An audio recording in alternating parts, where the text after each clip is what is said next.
तव्हांजो स्वागत है पंहिंजे चैनल में हिंदू सिंधी किचन में। असां चाहींदासीं अॼु चिकन बारबेक्यू ॾिसो हुन में असांखे छा छा खपे मां तव्हांखे ॿुधाईंदसि। हे आहे चिकन किलो चिकन, अधु पाउ ॾही, हे असांजा स्पाइसी मसाला, लूणु असां 1.5 चमचो लूणु विझंदासीं, 1.5 चमचो मिर्च विझंदासीं, हे असांजो जीरो असां हिनखे कुटे पाउडर कयो आहे, चमचो जीरो ऐं सावा मिर्च 2 हिनखे बि असां कुटियो आहे, ऐं हे आहे गरम मसालो 1/2 चमचो, ऐं थूम जूं 4 गड़ियूं, जे हीअं गड़ियूं 4 असां हिनखे कुटे करे पेस्ट कई आहे।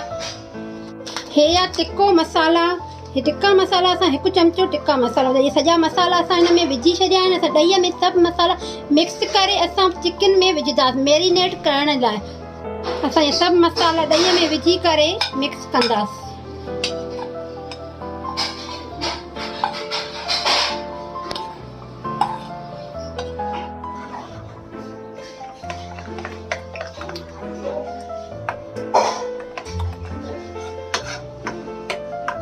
असांजी ॾही मिक्स थी चुकी आहे। असां हाणे ॾही चिकन में मिक्स कंदासीं।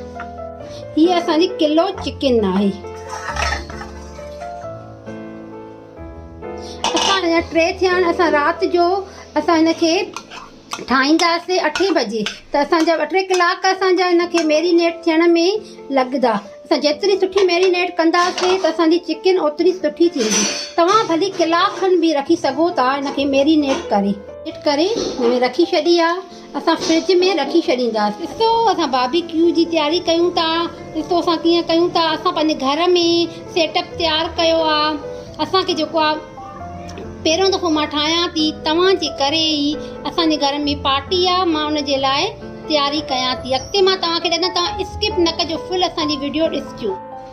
तव्हां ॾिसो असांजी मैरिनेट थी चुकी आहे। असांजा मंझंदि जा 3 थिया त असां मैरिनेट कया हुयासीं। हाणे असांजा 8 थिया आहिनि। असां हाणे तयारी कयूं था बारबेक्यू जी। असां ॾिसो हिन में घी हणी छॾियो आहे, ग्रिल खे शीखुनि खे असां घी विधायो आहे। हाणे असां हिकु करे हिन में असां विझंदा वेंदासीं। तव्हां बि ईअं तयारु कयो। तव्हां भली गैस ते बि हिन ते फ्राई पैन में बि पचाए सघो था।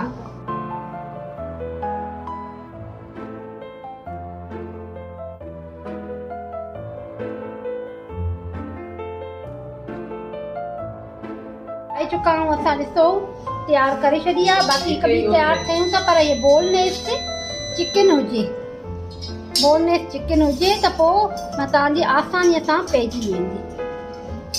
असां हिन में घी हणूं था। असांखे बुर्श न आहे, असां इन करे चमचे सां थोरो थोरो करे विझूं था। तव्हां बि ईअं पचायो।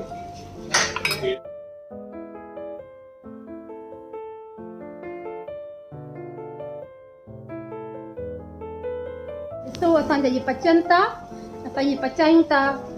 तव्हां हिनखे, पर असांजो ॾाढो ॾुखियो आहे विञणे ते पचाईंदो आहे। पहिरियों दफ़ो ज़िंदगीअ में पचायां थी। असांजा पची चुका आहिनि। हाणे असां हिनखे सर्व कंदासीं। हाणे तव्हां हिनखे घी हणंदा अचो। आहिस्ते आहिस्ते यमी टेस्टी असांजा सुठा ठहिया आहिनि। ॾिसो असांजा बारबेक्यू तयारु थी चुका आहिनि ग्रिल ते, यमी टेस्टी। ॾिसो असांजा कहिड़ा टेस्टी थिया आहिनि, जूसी थिया आहिनि। तव्हां बि ईअं तयारु कयो। मूंखे कमेंट ॿुधायो त तव्हांजा कीअं तयारु थिया। मुंहिंजे चैनल खे लाइक कंदो, शेयर कंदो, कमेंट कंदो।